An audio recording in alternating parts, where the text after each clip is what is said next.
Well, it's been a really long time, but I am finally back. I've got a brand new setup going.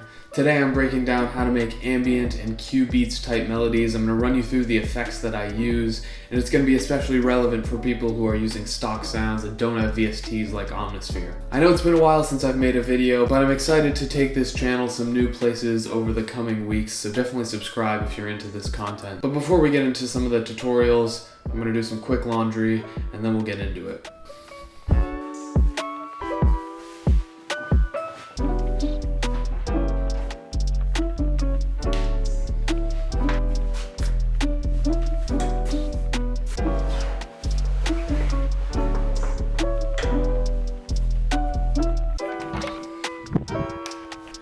Alright, so with that out of the way, let's jump right into the tips for making these types of melodies. The first tip is you want to keep the melody really simple. So for the melodies that I'm going to be breaking down, I just had one simple melody and then a chord progression that I layered under it.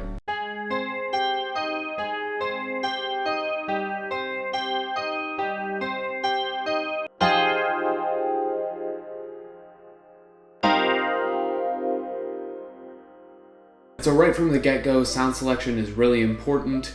For sounds that are kind of mono sounds or they're not very stereo spread, I always put a spreader or some reverb on the sound to give it some more space. And ultimately you just want to find something that's simple and sounds fairly full, but the processing is really the key for these melodies. To take a quote from William of Ockham, he said, "Entities should not be multiplied beyond necessity." But we will not be taking his advice today, because at the end of the day, Cubeatz melodies sound really good when you have lots of effects and lots of processing on them. So once you have your basic melody, you're going to bounce that down, and I always start by pitching it down one semitone and adding isotope vinyl.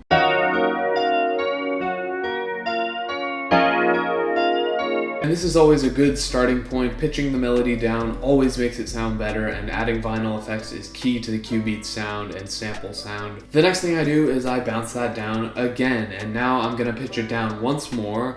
I'm going to add a spreader. Again, the spreader is key to get that ambient spacey sound in the sample. And then I'm going to add a pitch shifter, and if you're using Logic, the pitch shifter is a really good way to pitch your melody down because it messes with some of the timing and it makes the melody sound a little bit different. It makes it sound like a sample.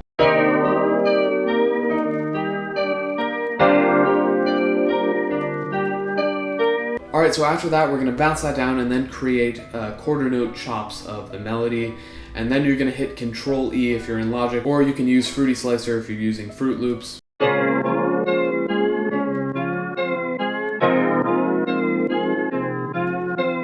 And this is going to help you create the choppy sound that you hear in a lot of Cubeatz melodies. Once I have it in the sampler, I'm going to pitch it down just a little bit more, and then I'm going to bounce that whole thing down again, pitch it down even more, add some EQ, add some reverb and an ensemble, just add some more modulation, and we have a pretty good final melody.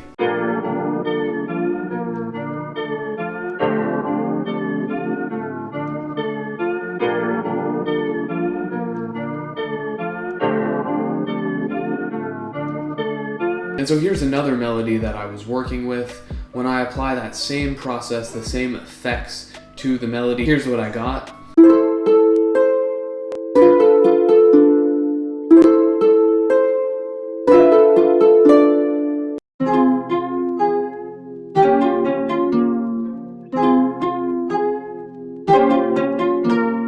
You can see this is a pretty effective process for creating samples. In the future I might go more into how to write these melodies, but really that's the key for processing. You want to do a lot of bouncing and a lot of pitch shifting. Alright, so those are really the keys for making Cubeatz and ambient type melodies. That's the processing you want to be using. Today was a pretty simple video. Hopefully you enjoyed some of those tips and hopefully they inspire you to make some music. We've got a lot more uploads coming soon, so thanks for watching this video, and I will see you in the next one.